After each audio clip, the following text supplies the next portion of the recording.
They sense your emotions like predators sense weakness. They feed on your attachment, your desire to be understood, your need to be chosen, your silent craving for approval. Every time you react, you leak energy. Every time you chase, you announce that they have power over you. And the world, cold and calculating, rewards the one who cares less. Power does not chase, it attracts. The man who can walk away without a word holds the upper hand, because indifference is the highest form of control. Detachment is not the absence of feeling, it's the discipline to master it. When you can feel everything and still choose silence, you become the storm no one can predict, no one can control. Detach from their validation, detach from their chaos. Let them wonder what you're thinking while you build empires in silence. The moment you stop needing, they start noticing. The moment you stop caring, they start fearing. You want your power back. Stop giving them your attention. Reclaim your mind. Reclaim your focus. Reclaim you. Write it in the comments to seal it in your psychology. My detachment is my dominance. Number 1. The art of indifference. The moment you stop reacting, the world loses its power over you. People rely on your emotional responses to confirm their importance. The more you react, the more you reveal. But when you become indifferent, when you remain calm, unreadable, untouchable, they start to lose control. Indifference, in its purest form, is not apathy.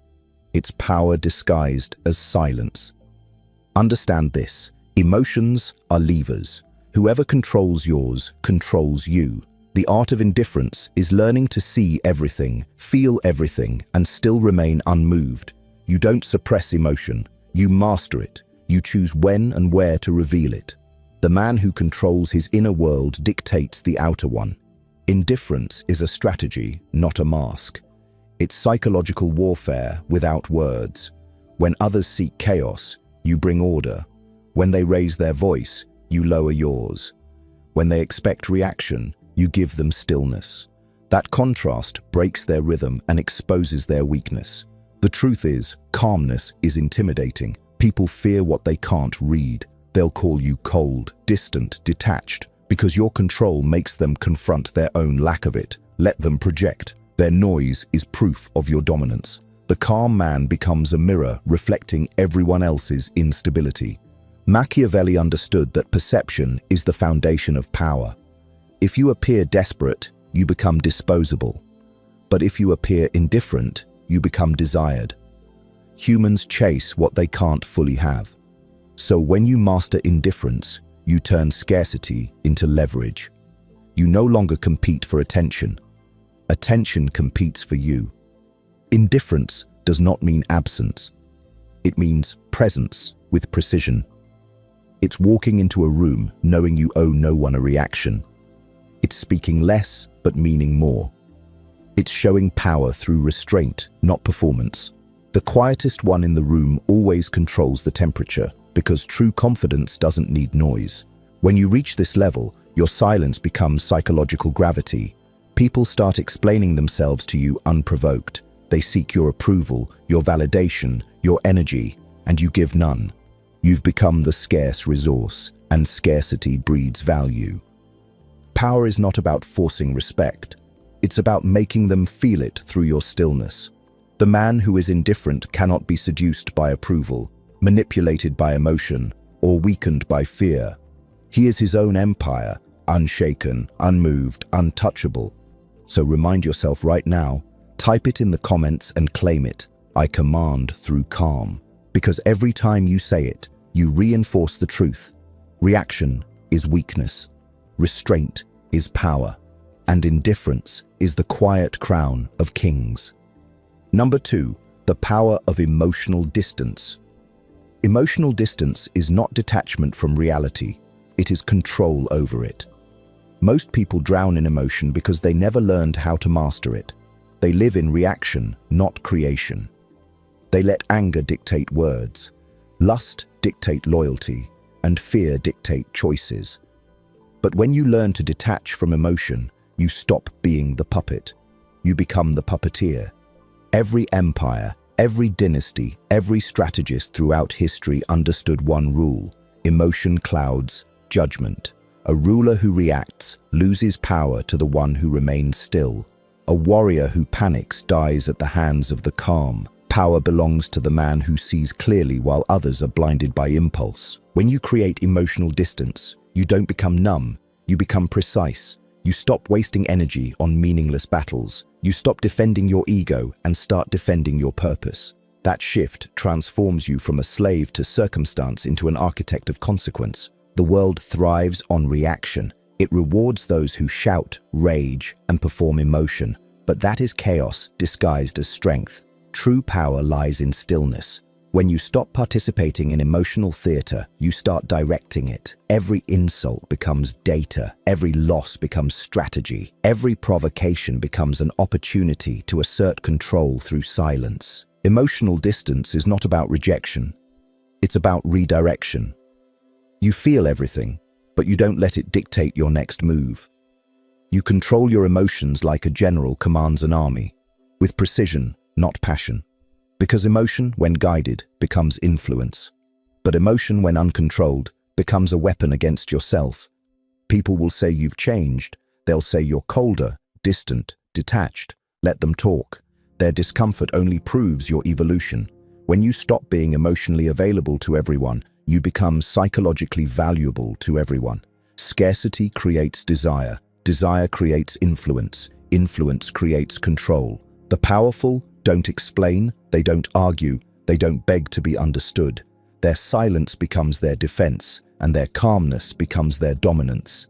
Unpredictability terrifies the emotional, and the unpredictable man controls the dynamic. This is emotional distance, a shield forged from control, clarity, and discipline. It keeps your energy pure, your thoughts sharp, and your authority unshakable. When others spiral, you stay grounded. When they burn out, you accelerate. When they break down, you ascend. So remember this, your calm is your weapon. You are not here to react. You are here to rule. You are not here to fit in. You are here to lead. Emotional distance isn't coldness, it's command. It's the throne you build inside yourself when the world tries to pull you apart. When you finally stop chasing, proving, and explaining, your silence becomes gravity, your presence becomes pressure, and your life becomes strategy. Number 3, power through absence. Absence is the most underrated weapon in the psychology of power. Everyone is obsessed with presence, being seen, being heard, being everywhere at once. But the true masters of control know that strategic absence creates more influence than constant visibility ever could. Because when you're everywhere, you become ordinary. When you disappear, you become a question. And questions breed fascination. Understand this. Attention is not power. Control of attention is. Anyone can capture attention. The powerful control when and where they appear. The man who knows how to vanish on his own terms controls the emotional tempo of others. Your absence forces the world to wonder, to speculate, to crave your return. And that craving, that uncertainty, is the quiet foundation of dominance. Machiavelli taught that it's not enough to be powerful. One must appear powerful. And nothing amplifies your aura more than distance. When you pull back, people fill the silence with their imagination. They begin to project meaning onto your absence, respect, mystery, even fear. They wonder what you're doing, who you're with, what you're planning, and that psychological tension turns into power. Absence is not about retreat. It's about recalibration. It's disappearing with purpose. It's stepping out of the noise to sharpen your mind, refine your strategy, and realign your focus. When you remove yourself from the constant drama of others, your energy consolidates. It becomes dense, refined, magnetic. Your time becomes sacred, and sacred things command reverence. The weak man fears being forgotten. The strong man uses disappearance to create distance, and in that distance, his value multiplies. When you're not always available, people begin to remember what your presence felt like. They notice the void you leave behind.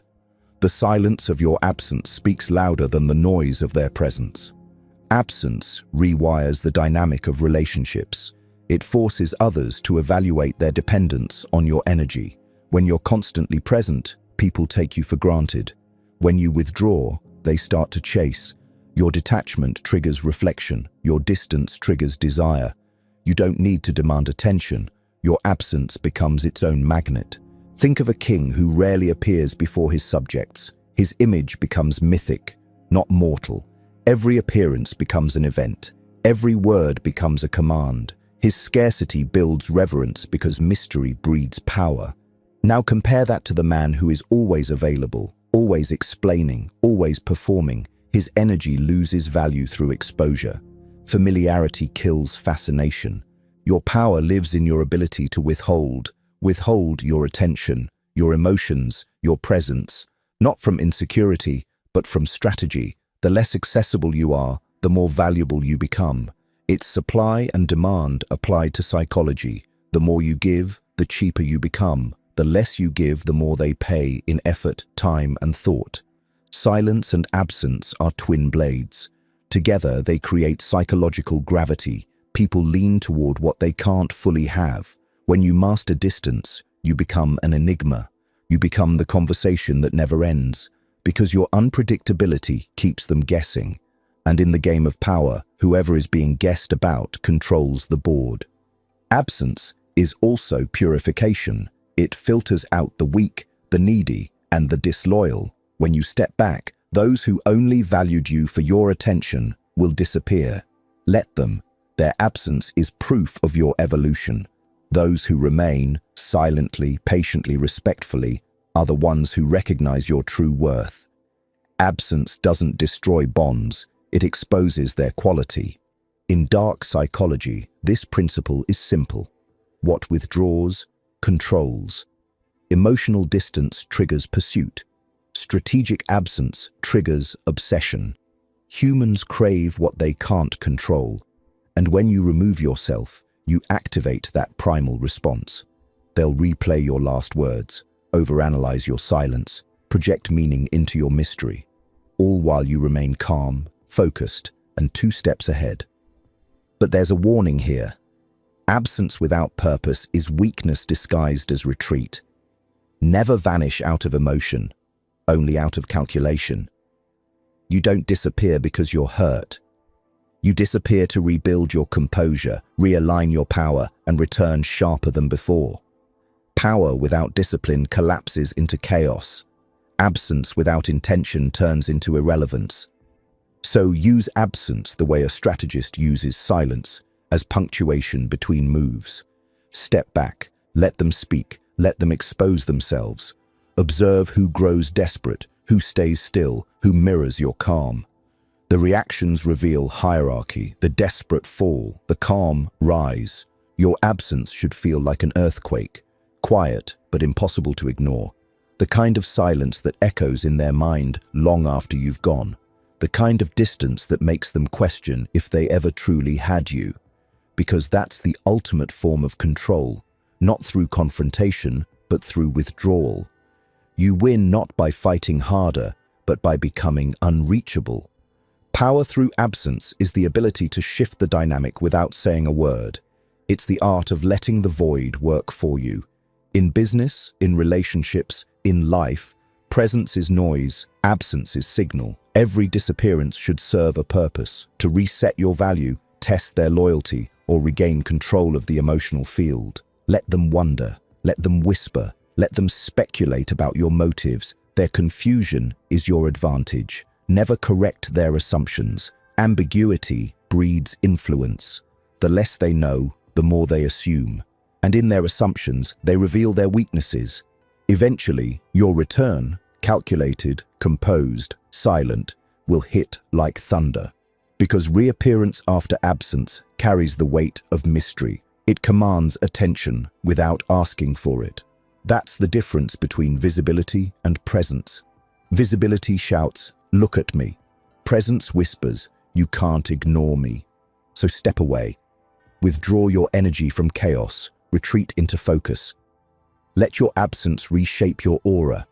Because the man who can disappear without explanation and return without apology is the man who cannot be replaced. Remember this. You don't need to chase recognition. You need to become the kind of force whose silence is felt louder than another man's words. Write this in your mind, burn it into your identity. My absence commands more than their presence. Because when your absence becomes power, you are no longer part of the crowd, you become the shadow that rules it. Number 4. The economy of energy. Power isn't just about dominance, it's about preservation. The greatest rulers, the sharpest minds, the most untouchable men all understood one law. Your energy is your currency, and how you spend it determines your throne. Every emotional reaction, every unnecessary conversation, every argument, every scroll, every distraction, it costs you something. It depletes the very fuel that sustains your purpose. And most men bleed their power out through invisible wounds. Overthinking, overtalking, overcaring. They don't fall because they are weak. They fall because they are drained. Energy is the invisible foundation of authority. When your energy is scattered, your power dissolves. When your energy is contained, your presence intensifies. People can sense it, the calm confidence of a man who doesn't waste his essence on things beneath him. You have to become ruthless with your energy allocation. Treat your focus like a limited resource because it is. You only have so much mental and emotional bandwidth. Spend it on trivial people and your empire will remain imaginary. Guard it like a weapon and you'll shape reality itself. Machiavelli would call this governance of the self. You are both ruler and territory. You are both general and battlefield. The more disciplined you are in how you invest your energy, the more others instinctively submit to your presence. Because control radiates, and control begins within. To master energy, you must first identify the leaks. Notice where your attention goes when you're idle.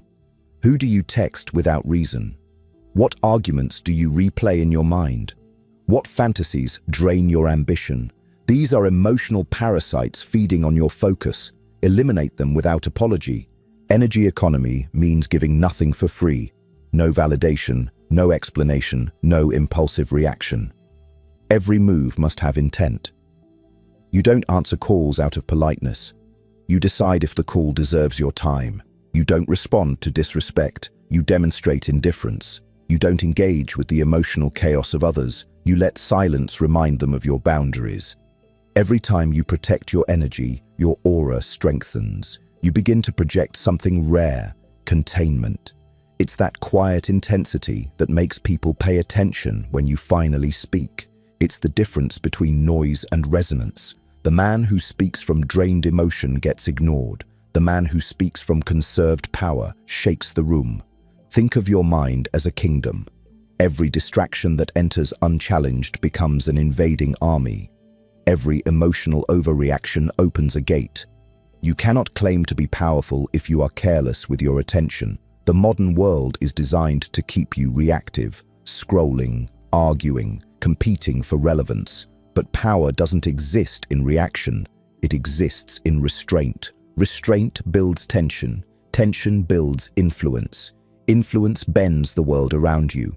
You must begin to operate like a strategist, not a participant.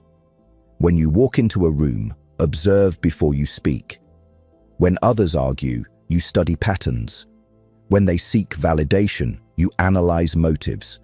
You conserve energy because you understand that exposure is expense. Every word, every glance, every reveal, it costs power. The less they know about your thoughts, your plans, your emotions, the more unpredictable you become. And unpredictability is power in its purest form. The economy of energy also applies to your environment. The people around you are either investments or debts. Some multiply your focus, others drain it quietly through complaints, gossip, or emotional dependence. A true Machiavellian mind audits his circle the way a king audits his treasury. Loyalty is valuable, but silence is priceless. Surround yourself with those who don't demand explanation. Those who understand your stillness, not resent it. You must also master solitude. Solitude is not loneliness, it's capital accumulation. Every moment alone is a moment of recovery, where your mind sharpens, your clarity returns, and your emotions recalibrate. Weak men fear solitude because it forces them to confront their chaos. Strong men embrace it because it strengthens their center. When your energy is balanced, your decisions become lethal, quick, calm, precise. You no longer chase outcomes, you create them. You no longer seek validation, you radiate authority. You no longer lose control, you become control itself. In the economy of power, your energy is the only currency that matters. Spend it with purpose, save it with discipline, and invest it in silence. This world respects men who can't be easily provoked, distracted, or drained. Because those men are rare, their presence feels heavier, their calmness feels dangerous, their silence feels like pressure. And remember, the loudest one in the room is always the weakest. The one conserving his energy, watching, calculating, waiting. He's the one writing the script everyone else will follow. To live by the code of power, you must start every day with a question. What deserves my energy today? If it doesn't serve your long-term vision, it doesn't deserve your reaction. Power is not gained by fighting harder, it's gained by wasting less. Every ounce of energy you save becomes fuel for something greater. Every emotion you master becomes momentum towards sovereignty. When your focus becomes disciplined, everything bends toward your will. The universe itself responds to the man who has stopped leaking energy into chaos. You are not here to entertain the world, you are here to bend it. Repeat this in your mind, not as a comment but as a command. I preserve my energy, therefore I rule my world. Because the one who rules his energy rules his destiny. Number 5. The psychology of fear and control. Fear is the oldest language of power. Before words, before reason, before politics, there was fear. It governed survival, dominance, and obedience. The wise never fear the feeling. They study it, wield it, and use it to bend others without ever raising their voice. Understand this. Fear doesn't always scream. Often it whispers. It hides beneath comfort, attachment, hesitation. Fear is the invisible leash around most men's necks, and they never question who holds it. The moment you begin to see fear not as an enemy but as information, you take your first step toward sovereignty. Machiavelli said it is better to be feared than loved if you cannot be both. But the true refinement of that wisdom lies here. It's not about making others terrified of you. It's about commanding enough presence that they hesitate to cross you. It's not cruelty. It's control through psychological weight. The weak man chases love to feel secure. The powerful man inspires fear to maintain order. Fear maintains boundaries when words fail. It demands respect when diplomacy collapses. And when properly balanced, it becomes an aura, a quiet warning that your consequences are not to be tested. However, you must never show that you rely on fear. If people sense you need to intimidate, your power fractures. Real control lies in the subtle art of emotional calibration. You stay calm, polite, collected, but never soft. They should feel that beneath your calm is something sharp, something dangerous, something utterly unpredictable. The potential of your retaliation must always outweigh their desire to provoke it. Fear operates on perception, and perception is built through consistency. When you set boundaries and never break them, your reputation becomes its own weapon. You won't need to raise your voice. Your absence will raise questions, your silence will raise tension, and your actions will raise consequences.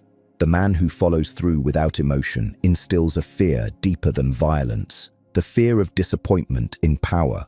Now turn the lens inward. Fear doesn't only rule others, it rules you. Your own fears dictate the invisible limits of your ambition. Fear of failure keeps you small. Fear of judgment keeps you silent. Fear of loss keeps you attached. Every fear you submit to quietly becomes your master. And the tragedy is that most men defend their fears as if they were virtues. They call it humility, they call it caution, but underneath, it's submission.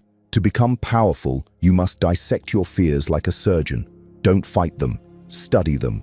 Ask, why does this make me uneasy? What am I protecting? Fear always reveals your dependencies. Once you identify them, you know exactly where to cut the chain. When fear loses its grip on you, others lose their control over you. Society thrives on your anxiety, the fear of not fitting in, not achieving enough, not being enough. Every advertisement, every hierarchy, every social ritual feeds on that insecurity. But when you are no longer afraid to stand alone, to be misunderstood, to walk away, you become untouchable. Fear also fuels manipulation.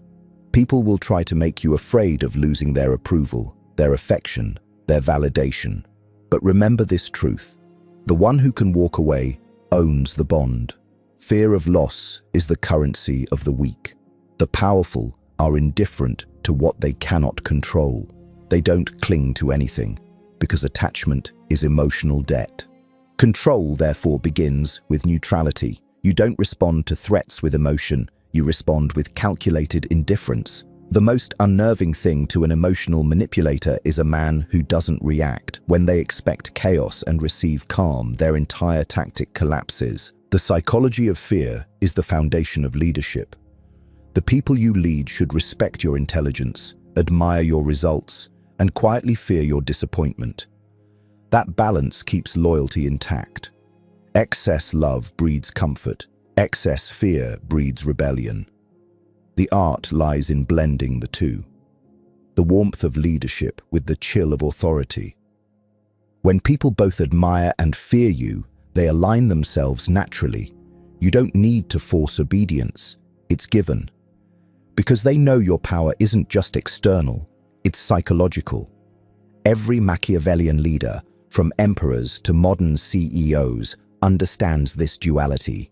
You project enough charisma to inspire, but maintain enough distance to remain formidable. You let them love your vision, but you never let them believe they're your equal. The throne demands hierarchy, not because you crave superiority, but because power without order collapses into chaos. Fear is also a tool for self-governance. Use it to sharpen your discipline. The man who fears mediocrity will never tolerate laziness. The man who fears stagnation will always evolve. The key is to redirect fear away from people toward potential. Don't fear others. Fear wasting your own potential. In dark psychology, fear functions like gravity.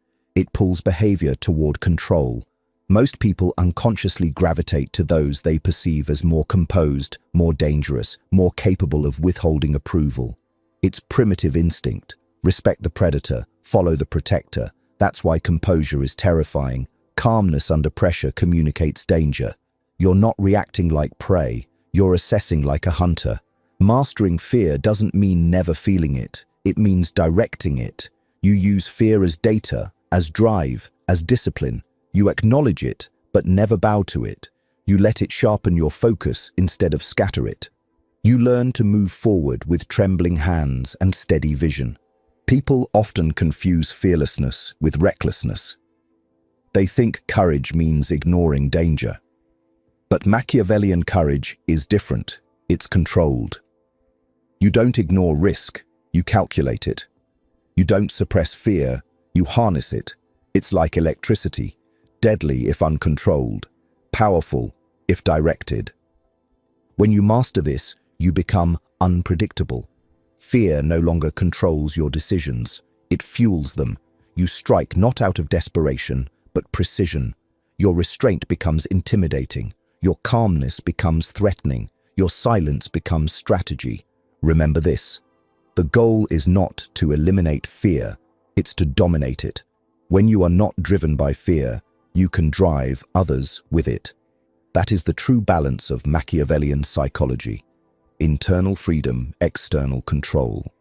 The powerful use fear the way an artist uses contrast, just enough to make their presence felt. They never overuse it, never abuse it. Excess cruelty weakens authority, but silent potential for consequence. That's power. When you walk into a room, let your demeanor say, "I'm not dangerous unless I have to be." That sentence doesn't need to be spoken. It's communicated through energy, posture, tone, and restraint. It's the calm of a man who knows he could destroy, but chooses not to. That is the kind of power that bends reality around you. And if you ever doubt this path, remember, power doesn't belong to those who feel deeply. It belongs to those who control deeply. Fear will visit you, but it will not command you. The one who masters fear becomes a paradox, calm yet deadly, kind yet formidable, still yet unstoppable. So from this moment forward, when fear appears, you don't run from it, you observe it, you dissect it, you own it. Because that's how you convert fear into focus, hesitation into precision, emotion into strategy. And when you can look fear in the eye and remain still, you don't just control yourself, you begin to control the world around you. Write this in your mind as your next code. I don't conquer fear, I command it. Because in the Machiavellian code of power, mastery of fear is mastery of life itself. Number 6, the law of strategic silence. Silence is not the absence of words, it is the presence of control. The loudest man in the room screams for attention. The silent one already owns it. Power doesn't shout, it breathes through restraint. Every word you withhold increases your gravitational pull. Every pause deepens your mystery. Understand this, silence is not passivity, it is psychological warfare. When used with precision, it dismantles ego, confuses manipulation, and establishes dominance without confrontation. The world is addicted to noise, opinions, reactions, overexposure. Silence, therefore, becomes rebellion, and rebellion always commands attention. The wise don't waste words explaining their intent. They let silence sculpt perception, because what is unsaid carries more weight than what is declared. People fear silence because it mirrors their own uncertainty. They project meaning into it, and that projection is what gives you control. Machiavelli wrote that power thrives in perception. Strategic silence manipulates perception like a weapon.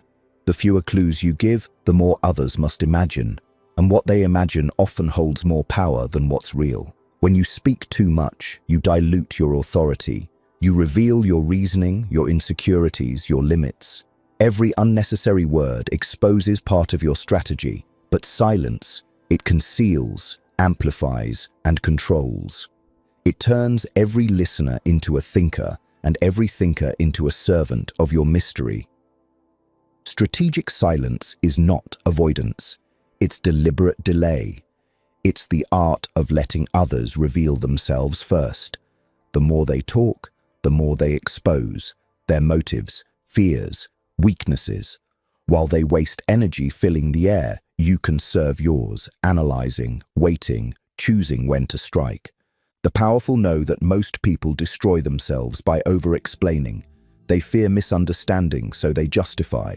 They fear disapproval, so they overpromise. But every justification is a confession. The Machiavellian mind understands this. Never explain, never over-defend. Let silence make them question if they were ever worth an answer.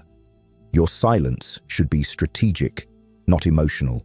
Never go silent out of spite. Go silent out of mastery. Because true silence doesn't come from anger, it comes from control. When you're calm enough to choose stillness in the face of provocation, you're signaling one thing: superiority of will. Silence is especially lethal in negotiation. When someone expects a reaction and receives none, the balance shifts. They start talking more, exposing information, rushing to fill the void. And every word they utter hands you leverage. The calm man in negotiation is always the one holding the hidden cards. In relationships, silence exposes attachment. When you withdraw communication, their reaction reveals everything. The insecure will panic. The manipulative will attack.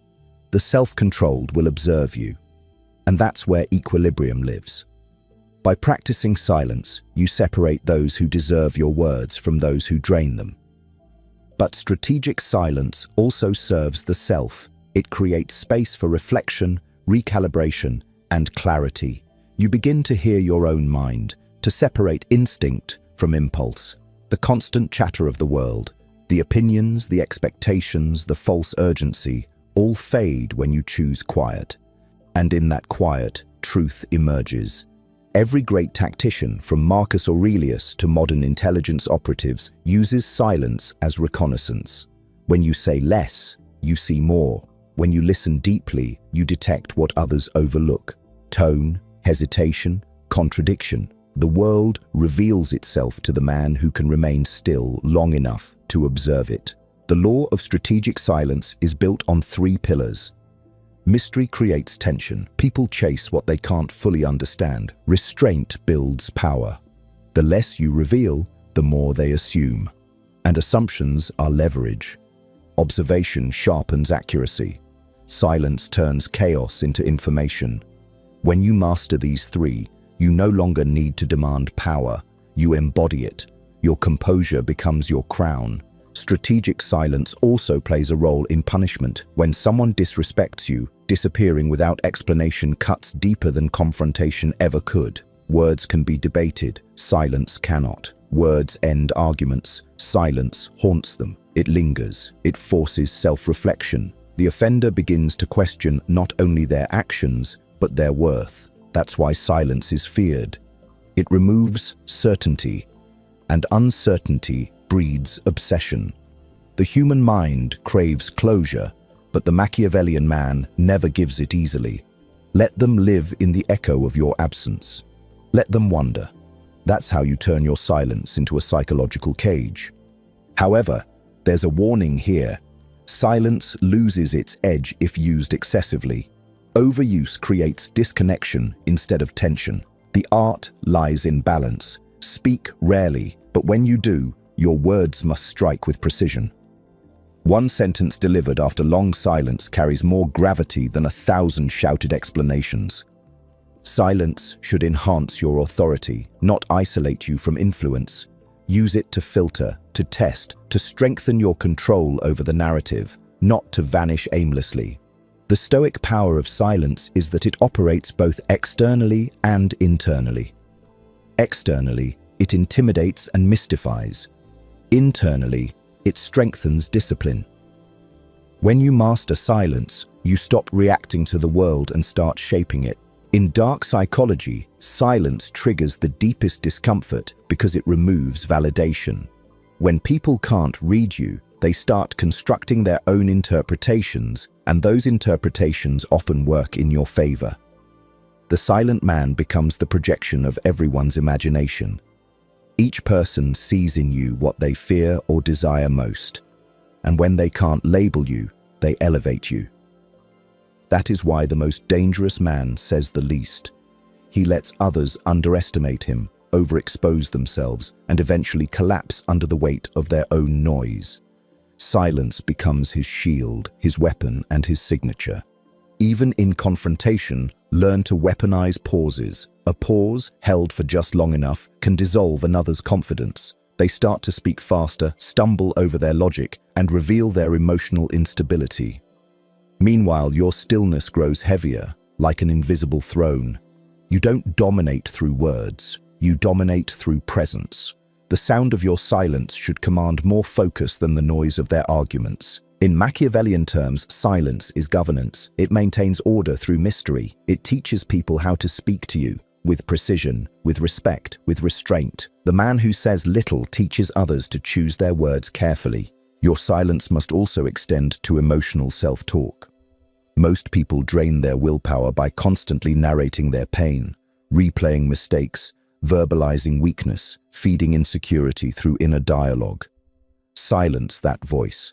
Let your mind grow still. The quieter your internal world becomes, the more dangerous your external presence feels. Strategic silence is also an amplifier. When you finally speak after restraint, people listen. They listen not because your words are louder, but because your absence conditioned them to value your voice. Scarcity, again, breeds value. And here lies the paradox of true power. The man who could speak endlessly but chooses not to, wields influence beyond speech. Because people don't fear volume, they fear intention. Every time you remain silent when provoked, you show that your emotions are not public property.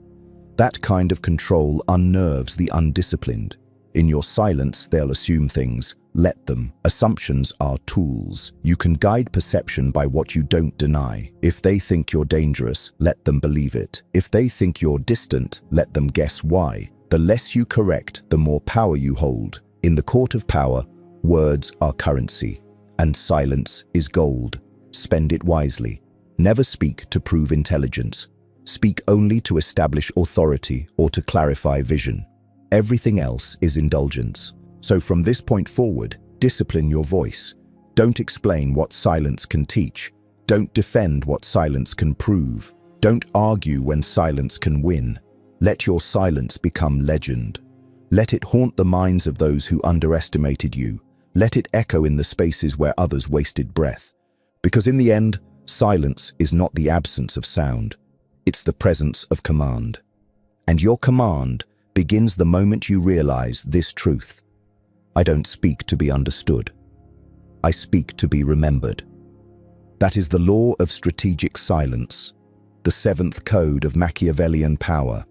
Number 7, the manipulation of perception. Perception is power. It always has been. Since the dawn of civilization, men have risen or fallen not by their truth, but by the image they project. Reality bends to those who can shape how others see them. And the tragedy is that most people spend their entire lives defending their reputation instead of engineering it. Understand this: the world does not reward authenticity, it rewards perception. The game of power is not about being genuine, it's about being effective. If people believe you are powerful, then in their eyes, you are. If they believe you're weak, it doesn't matter what strength you possess. They will treat you as if you are powerless. Machiavelli understood this better than anyone. He wrote that a ruler must learn to appear virtuous, even if he is not. Appear merciful, but strike when needed. Appear humble, but move like a king. Appear calm, but calculate beneath the surface. Because the world is built on illusions, and he who controls illusion controls everything. Perception is psychological alchemy, turning appearance into influence. It's about controlling narrative, directing attention, and mastering the subtle art of what others think they know about you. The truth is irrelevant. The belief is everything. The first rule of perception: control your image or someone else will. If you don't define yourself, others will define you. And they will do it to serve their comfort, not your dominance. Your silence must have shape. Your mystery must have meaning. When you speak, every word should reinforce your identity. When you move, every action must align with your image. People don't follow reality, they follow symbols. Symbols are psychological shortcuts that simplify power. A crown, a title, a tone, a stare. These become extensions of control. You must construct yourself into a symbol. You are not simply a person. You are an idea wearing human form. The second rule, perception, is built through consistency. One act of strength can inspire curiosity, but repeated control inspires reverence. The moment you break character, you fracture the illusion. Power is a performance that never ends. You don't play confident. You live as if uncertainty does not exist. You don't demand respect. You embody it until the world adjusts. Your tone, posture, discipline, reactions, they must all echo your internal law. Speak slowly. Move deliberately. Listen intently. Make every gesture intentional. You are not rushing. You are calculating. You are not distracted. You are centered. Every detail matters because perception is formed in micro moments. The way you look at someone, the way you pause before responding, the way you exit a conversation before it loses value. The third rule: mystery multiplies perception. The less people know about you, the more they imagine. And imagination is a dangerous thing. It inflates your aura far beyond your reality. You don't need to be everywhere. You need to be felt everywhere. Presence is not physical, it's psychological. Mystery operates on scarcity. What's fully known becomes ordinary. What's partly hidden becomes magnetic. So you must master selective revelation. Show just enough to feed curiosity, but never enough to satisfy it. Let people see your strength, but not your source. Let them witness your victories, but never your process. The unknown is your most powerful disguise. The fourth rule: control perception through contrast. Humans define reality through comparison. Appear calm when others panic. You'll seem unshakable. Stay quiet when others shout. You'll seem wise. Move slowly when they rush. You'll appear deliberate. Every environment is an emotional mirror. Whoever breaks pattern controls perception. Contrast creates hierarchy. When everyone is seeking attention, restraint becomes a statement. When everyone is emotional, stoicism becomes dominance. When everyone competes, indifference becomes intimidation. To manipulate perception, study the field, then do the opposite. The fifth rule: use narrative to shape belief. Stories are the oldest technology of persuasion. Facts convince, stories command. The powerful understand that people don't think logically, they think symbolically. They follow the narrative that makes them feel safe or inspired. So become the author of your own myth. Your narrative doesn't need to be grand, it just needs to be intentional. Define who you are and what you represent, then reinforce it through behavior. Every time you act in alignment with that story, the world unconsciously strengthens your image. If your story is discipline, never appear impulsive. If it's wisdom, never appear desperate. If it's dominance, never appear uncertain. And when others attempt to rewrite your story, don't defend. Reassert through action. Never argue with perception, redirect it. You win, not by debate, but by presence. Now let's talk about optics. Optics are the visual language of power, how you carry yourself, dress, enter rooms, and occupy space. The powerful never rush. They never fidget. Their stillness communicates abundance, the abundance of time, control, and certainty. When you slow down, you signal that you are not being dragged by life. Life moves around you. Your tone must reflect command. Speak as if you've already decided the outcome, because people believe those who believe themselves. Conviction is contagious. Most people don't know what they want, so they follow those who appear to. Even false confidence, when consistent, becomes truth in the eyes of the weak. Perception is also reinforced through association. Power attracts power. The company you keep either enhances your image or dilutes it. Distance yourself from the mediocre. Spend time with people who embody excellence, and the perception of your own strength multiplies through reflection. You don't need to be the loudest in the room, just the most centered among chaos. The manipulation of perception also means controlling what you reveal emotionally. Never show desperation. It smells of decay. Never show envy. It signals lack. Never show frustration. It displays loss of control. Instead, project neutrality. Neutrality disarms hostility. It keeps enemies uncertain and allies respectful. Understand, you are always being studied. Every eye that meets you, every silence you hold, every word you choose, they all contribute to the architecture of perception. You cannot escape it, but you can command it. And if you wish to be untouchable, you must become a master illusionist, not by lying, but by framing. You don't deny reality. You present it through angles that serve you. When accused, reframe. When doubted, redirect. When questioned, deflect with calm curiosity instead of defense. Power is never about proving truth. It's about steering interpretation. There is a Machiavellian elegance in restraint, letting others fill in the blanks you leave open. If they believe you are dangerous, let the silence confirm it. If they believe you are wise, let your composure reinforce it. Influence grows not by forcing belief, but by allowing imagination to do the work for you. But the most sophisticated manipulation of perception lies in authentic contradiction. Be gentle and ruthless. Be kind but unyielding. Be calm yet decisive. Duality makes you complex, and complexity commands fascination. People cannot categorize what they don't fully understand, and the human mind fears what it cannot categorize. Confusion becomes submission. The final rule: control your self-perception first, because the world mirrors what you project. If you see yourself as weak, your tone, posture, and choices will align with weakness. If you see yourself as sovereign, every gesture will communicate control. The mind creates the image, the world merely reflects it back. This is why internal conviction must come before external perception. You cannot fake confidence forever. The body betrays the mind. You must become the image you project. Through discipline, repetition, and restraint, you sculpt a new identity, one that walks with quiet certainty, one that cannot be provoked, one that bends perception without breaking truth. The manipulation of perception is not deceit. It's design. It's crafting the lens through which the world experiences you. Every man is seen through a filter. Your task is to build that filter deliberately.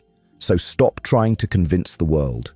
Make them see instead. Stop trying to explain. Make them assume. Stop trying to please. Make them adjust.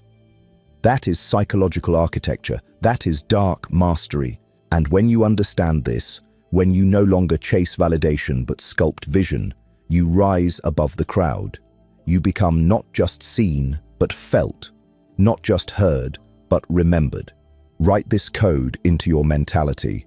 I don't chase perception, I engineer it. Because perception shapes reality, and reality in the end always bows to those who control how others see. Number 8, the discipline of emotional warfare. Emotional warfare is the highest form of psychological dominance. It's not about shouting, manipulating, or forcing control. It's about guiding emotion while remaining untouched by it. The modern man has been trained to feel first and think later, to react before he reflects. That's why most men lose in silence. They are prisoners of impulse. But the Machiavellian mind knows emotion is a battlefield. Whoever controls emotion controls perception, timing, and the entire outcome of interaction. Emotional warfare isn't about cruelty, it's about strategy, about mastering what others can't, composure. Every power struggle, every negotiation, every argument is emotional in nature. People think they're exchanging logic, but in truth, they're exchanging feelings, pride, fear, insecurity, validation. If you can master your own emotions and influence theirs, you can orchestrate reality itself. Let's begin with the first law of emotional warfare. Control your internal temperature. Never match another's chaos. Never mirror another's emotion unless it serves your plan. Most men react instantly. Raised voices, tightened fists, fast breathing, all signals that reveal their threshold. The disciplined man knows how to flatten his effect. No highs, no lows, just an unwavering calm that unnerves everyone around him. Because in that calmness, you communicate dominance without words. When someone attacks emotionally, they're fishing for reaction. Every response you give feeds their sense of control, but when you remain silent, when you stare through their emotion instead of into it, they lose the rhythm. They begin to question themselves. That's how you make them emotionally collapse without ever lifting a hand. The second law, master emotional redirection. Every emotion is energy. It doesn't disappear, it transfers. You can't destroy anger, but you can redirect it into precision. You can't destroy fear, but you can convert it into awareness. The weak let emotions scatter them. The strong redirect them into strategy. When you feel anger, don't release it. Contain it. Contained emotion becomes power. Let it fuel your silence, sharpen your observation, heighten your control. People will sense it and mistake it for danger. They should. That's the point. The third law, anticipate before you react. Emotional warfare is 90% anticipation. You must learn to read tone, body language, pacing, and silence. Know when someone is baiting you. Know when they're seeking validation. Know when they're masking weakness with arrogance. Emotional warfare is chess, not boxing. You win 3 moves before they know the game has begun. When you predict emotion, you predict behavior. And when you predict behavior, you control outcomes. The fourth law, control through confusion. Emotionally predictable men are easy to control. When people know what angers you, what excites you, what breaks you, they own you. So you must become unreadable. Switch tone when least expected. Stay indifferent when insulted. Smile when attacked. The contrast destabilizes them. They can't decode your psychology, and that uncertainty creates fear. To control others emotionally, you must become a contradiction. Calm under chaos, polite under hostility, focused under pressure. Because unpredictability is emotional gravity. It makes others cautious, hesitant, submissive. The fifth law: create emotional imbalance in others. This doesn't mean cruelty, it means controlled tension. When you withhold validation, people chase it. When you delay responses, they anticipate. When you show brief approval, then return to stoicism, they attach. You are controlling dopamine, the neurological fuel of attachment. This is how leaders maintain loyalty and control, not through force, but through rhythm. They create psychological dependence on their approval. The Machiavellian man knows power lies in controlling how others feel in your presence. Learn to be the emotional thermostat, not the thermometer. You don't reflect the temperature, you set it. The sixth law: emotional minimalism. In power dynamics, less expression equals more dominance. Every exaggerated emotion dilutes your strength. Train yourself to show only micro-expressions, the smallest cues that reveal command but never vulnerability. A raised eyebrow, a slight smirk, a pause before replying. These subtle signals project confidence far more than shouting ever could. You're not trying to be robotic, you're becoming refined. Emotion without discipline is chaos. Emotion with discipline is charisma. The seventh law: never let empathy override intelligence. Empathy is essential for influence, but fatal without boundaries. You must understand emotion to control it, but never drown in it. The world glorifies sensitivity as virtue, but in power dynamics, sensitivity is exposure. You must be aware of emotion without being consumed by it.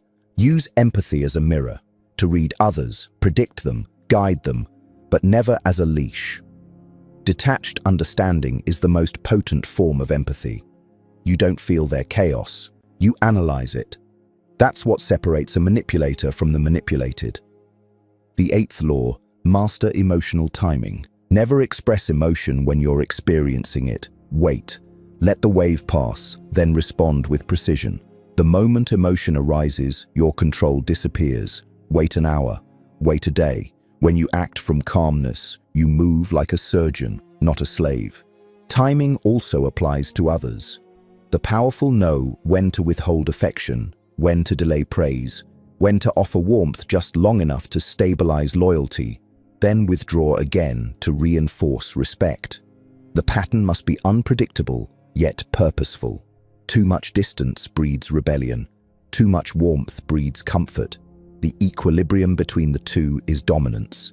The ninth law: weaponize patience. In emotional warfare, patience is ammunition. When someone tries to provoke, delay your response. Let silence suffocate their expectations. Let their own anxiety devour them. Because most people can't handle waiting, it exposes their impulsivity. The longer you wait, the more they reveal. Patience also gives you time to gather intelligence. Emotions cloud others' judgment, but time exposes truth. The longer you observe without reacting, the more data you collect, and data is leverage. The 10th law: emotional detonation through absence. Absence is the final move in emotional warfare. When you withdraw completely, after establishing emotional rhythm, your silence becomes chaos in their mind. They replay every interaction, searching for meaning. This is not cruelty, it's reinforcement. It teaches that your presence is privilege, not guarantee. Absence creates reflection. Reflection creates longing. Longing creates control. But let's be clear. Emotional warfare is not manipulation for its own sake. It's self-defense in a world where everyone is trying to pull your strings.